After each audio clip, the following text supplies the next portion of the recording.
Hey guys, Central Florida Prepper here. I've got a new topic for you.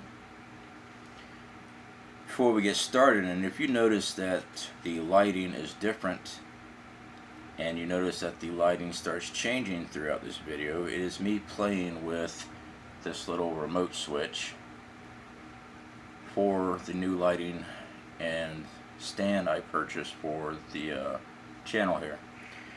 The other lighting I always use had a orange tint to it, so I'm hoping this makes better quality visual. I have ordered a new microphone and I'm hoping that that will also help with the audio. But to get into this topic, here's some weird noise. As you saw, I am talking about food shortage and food prices that will be going up.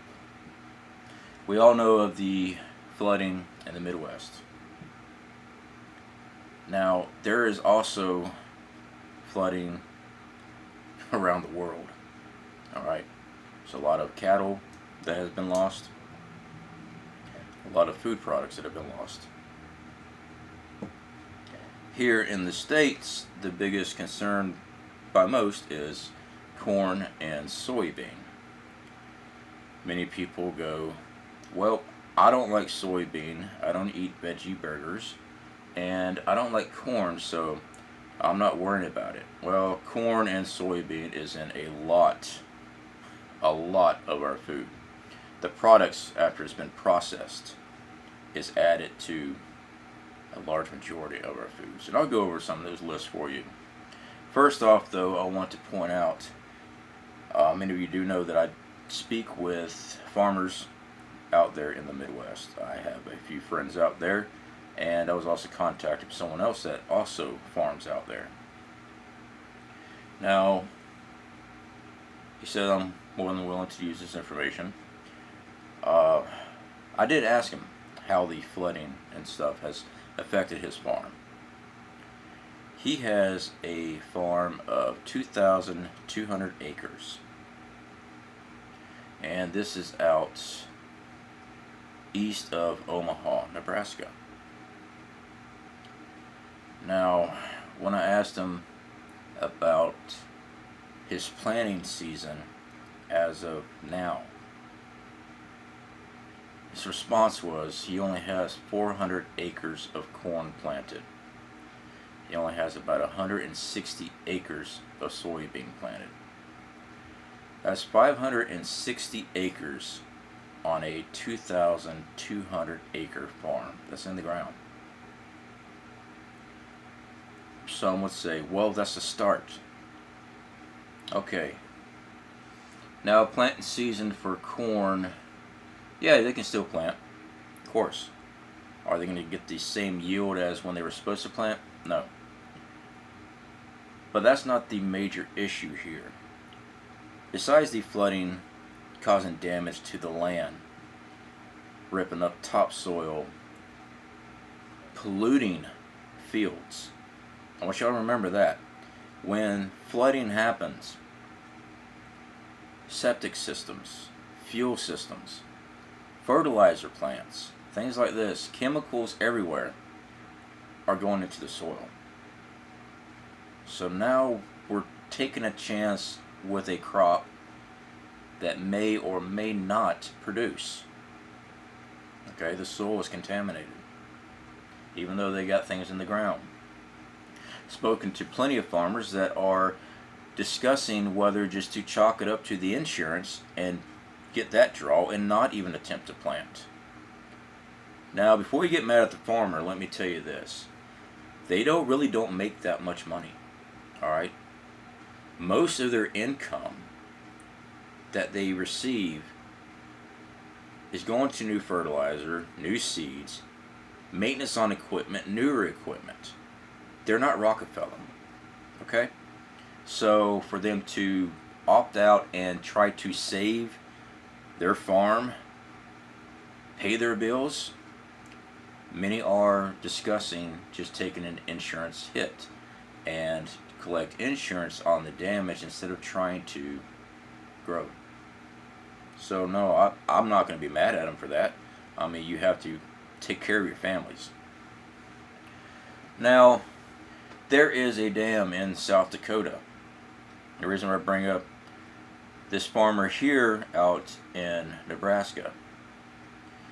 This dam is called Gavins Point Dam. It's in South Dakota. The Corps of Engineers, Army Corps of Engineers, is releasing more floodwater. We all know that the dams in the Midwest are overstressed, overflowing. They have nowhere to put this water. So they're releasing more and more. Riverbanks are flooding. Fields are being flooded.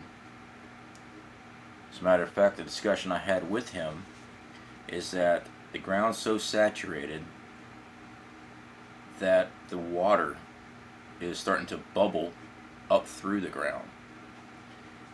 So how are you going to plant in that?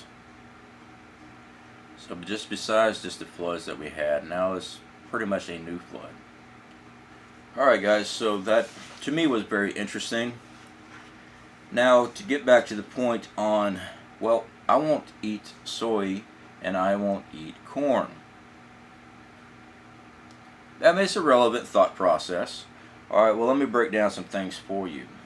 And this is why I believe we are all going to feel this price hit. Shortages, it's a possibility, okay? Corn makes a lot of products when it's processed. For one, corn oil, high fructose corn syrup, cornmeal, and even grits. Alright. Fortified milk that you can purchase in the store is created by feeding cows, milk cows, corn. Okay. Our cattle uses corn in their feed. Some feed them soybeans mixed with it. Adhesives is also a product of corn. Nitrocellulose glue. Well, what is that? You know an envelope, the little sticky stuff that you lick to seal it? That's made with a corn product. Most perfumes is made from grain alcohol. Something that I had to research because when I first read it, I'm like, that's crazy. Shampoo and conditioners. You can look this up. This citric acid. Most people think limes, lemons. No, it's derived from corn. Not all shampoo, but a majority of shampoos. Toothpaste. Yeah, toothpaste. Toothpaste contains sorbitol, which is mostly derived from corn. Let's see what else I got here. Oh, another one that tripped me out was aspirin. The coating on aspirin is cellulose microcrystalline, which is a product of corn. You know, then you get into the high fructose corn syrup. It's in everything. Well, not everything, but a majority. Alright, when my wife and I first tried to kick the GMOs, it's difficult, alright? I mean, we tried not to, but even when you're prepping, you know, I mean, some of your foods, they've got stuff in it for preserving. You kind of have to get into it. But ketchup. I like ketchup. Applesauce even has fructose corn syrup. Flavoring, like in your instant oatmeal. Flavoring for your hams. Now see, that's the problem. Most people think flavored hams that you buy, the processed ham, has been smoked for flavor. It's not. It's been glazed with a high fructose corn syrup. And I will not be able to say that word correctly. I never have. Probably shouldn't have tried this video. Of course, sodas, juices. So these products that we purchase and consume are heavily influenced and manufactured with processed corn products.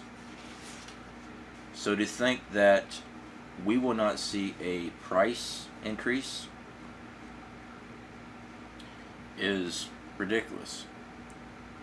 You look at all the grains that were lost due to the flooding, just for silos bursting open, silos being damaged and dumped, and then a lot of that grain was destroyed because it was contaminated with floodwater. And again, like I said, floodwater contains chemicals, waste. So yeah, you can't put that in the food supply. So yeah, everybody needs to be prepared. Personally, I'm recommending to stock up on some food. Alright, now they say that the price of food might only be 20% higher at the end of the year, maybe at the beginning of next year. Personally, I feel it's a low ball. Anytime I hear something on mainstream, I don't believe it anyway. Alright, I start researching for what's been damaged, and I think we've only have 67% of our corn crop in the ground now, total in the United States, compared to what we had last year. There's like a 30-some% short. And they're not even sure that this corn is going to produce. They don't even know if this corn is going to survive. There are farmers right now trying to wet plant. Alright, I'm not a farmer. I've done some farming. I've worked on a couple farms. I know from experience that if you plant something in saturated ground, most of the time your plant is going, well, the seed's going to rot. And if it does make it and starts coming up, then you wind up with root rot. So my forecast with the crops this year is very bad. Stock up some food. You don't have to go and buy the Mountain House. I'm not saying that. Mountain House is nice if once you have a year's supply of food in your pantry that you rotate out, things you normally eat, then yes, by all means, go buy the Augustin Farms, the Mountain House, or there's so many different emergency food rations stuff that you can purchase. But start with your normal foods. Alright, I can take $100 to the grocery store. I know many people don't have $100. I get that, okay? I really do. Alright, but $5, an extra $5 is 5 meals. Alright? I've survived on less. I'm not recommending people to do it. You know, you need a calorie intake, carb intake, protein intake. Start stocking up, people. Not to make me feel better about, hey, I told these people to do this and they're going to go do it. No. I don't want to see people starving to death here in this country at all. I love our country. Yeah, I get ticked off at our government. Of course I do.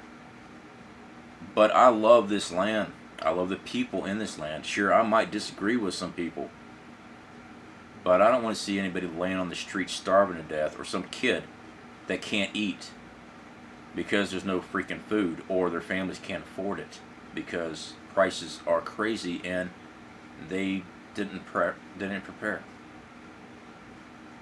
Alright, so I'm going to go ahead and stop this before I get all heated up here. So anyway, y'all have a great day. Stick around to this channel. If you haven't subscribed yet, please do. And guys, make sure y'all hit that like button for me. I am going to be working with another creator on a video, and we haven't really decided on yet what our topic is. We Of course, I have plenty of topics. Hey, do me a favor, throw in a topic title, something we can mull over. You know, this is technically a channel for you. Okay, it's not for me to sit up here and go, "Ha, look at me, I'm on YouTube." No, this information is for you. You make this channel. Okay, if you all left right now, I'd be talking to this camera and watching my videos by myself with a jar of Ben & Jerry ice cream crying. You don't want to hurt my feelings. Alright guys, take care. Put your comments in. And if you want us to work on something, hey, let us know. Alright? Catch y'all later.